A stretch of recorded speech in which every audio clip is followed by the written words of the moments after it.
the temperance movement.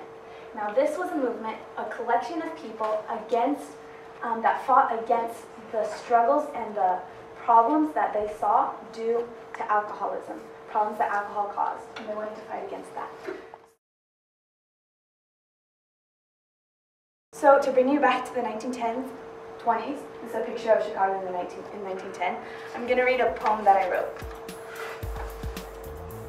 The pound of hoofbeats on the ground, the sound of chaos all around, the stuffed streets, no air to breathe, no peace in the midst of this crowd. You urge your feet to pick up the pace, a horse's mane whips your face, cable cars roar by, the suffocation of July. You long for rest, but there's no place. The fumes of the factories rise, the falling ashes sting your eyes. Crushed from every side, gasping for a way to hide. No one cares or hears your cries. The highways of Chicago, where the people flow, a river full of rushing workers, yet still moving slow. On the corners, at the crossings, the water's currents collide. It's where human life and industry try to coincide. Manufacturing, making, inventing, production, price reduction, a nation extending, machines called men, fuel called sweat, the strain on the heart, and another life spent. For what? Did Americans ever think about the ones working? About the immigrants who kept the wheels turning, slaughtering cattle, ignoring their muscles burning, never giving up. Though their bodies ached, though the air stank from the smell of rotten steak, did they stop to thank them or once appreciate those who made the rivers flow and filled the streets of Chicago? That was Chicago. So, a year later, on January 16, 1920, the 18th Amendment was enacted, and alcohol was now illegal.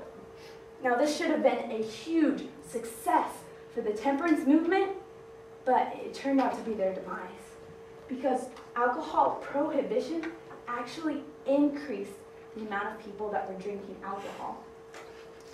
And in fact, people were super addicted to alcohol, so they would do anything it took to get it, and people were willing to sell it to them for money.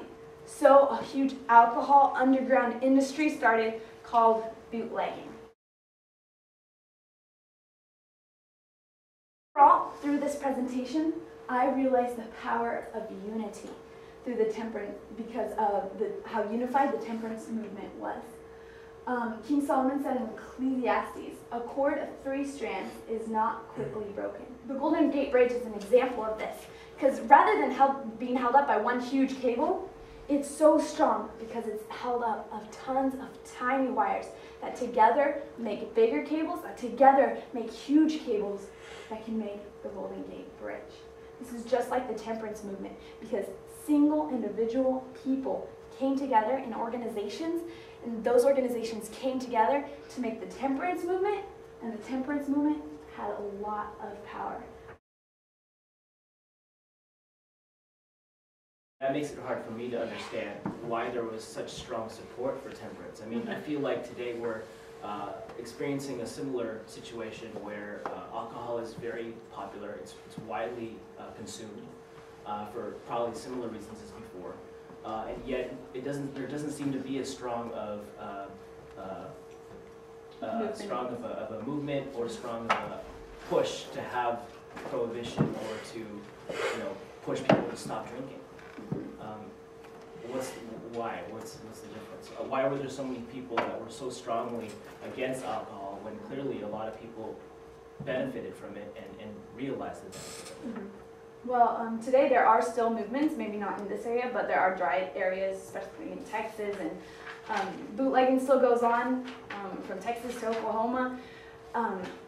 But the reason back then, just like there was a culture of drinking alcohol, there was also a culture of, if you're religious and if you go to church, then you're more respected. And so part of that was the churches believed that drinking too much alcohol was a sin, and because of sinning, you would go to hell. So that was called the belief of Puritanism. But Puritanism, and that came over with the people who first came and settled America. But their Puritanism was just trying to be pure from the church that they were running from, not necessarily pure from alcohol, but that later on developed into a common belief at the time called Puritanism, that you should abstain from alcohol and other things that were sins in the church. So a lot of people were involved in churches, and that's part of the reason.